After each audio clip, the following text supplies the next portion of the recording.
देखें जी, ये जो शहर है ना, अब तो पानी उतर गया।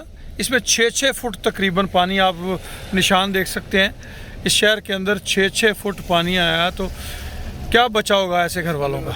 कुछ भी नहीं। तो ये फीसबिल्लाह की दावत है। आप इस दावत पे गौर ज़रूर कीजिएगा कि रब ने करम किया आप पे, हम पे। अल्लाह पाक ने हमारी औलादों को, हमारे जान को, माल को महफूज रखा है। वो कुदरत रखता है कि ज़मीन को एक हल्की सी जुम्बश दे के हमें भी इनका साथी बना दे। तो उस वक़्त से डरिए और उससे पहले अपनी माल की ज़कात सदक़ात से इन लोगों की मदद कीजिए जो आपकी तरफ से आने वाली इमदाद के मुंतज़िर हैं। ये आप देख सकते हैं जो हालात हैं, जो वाक़यात हैं, ये आपके सामने हैं जी। और ये पानी अभी डाउन है, मगर इसके बाद एक 7 लाख क्यूसेक का रेला फिर इसी इलाके से गुज़रने वाला है।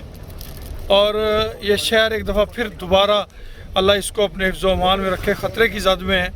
अल्लाह पाक सब के जानो माल की हिफाज़त फरमाए। ये रोडों पे पानी चढ़ गया था, अब ये पानी कुछ उतरा है, तो पीछे से एक 7 लाख क्यूसेक का रेला मज़ीद जो है वो यहाँ की तरफ गामज़न है।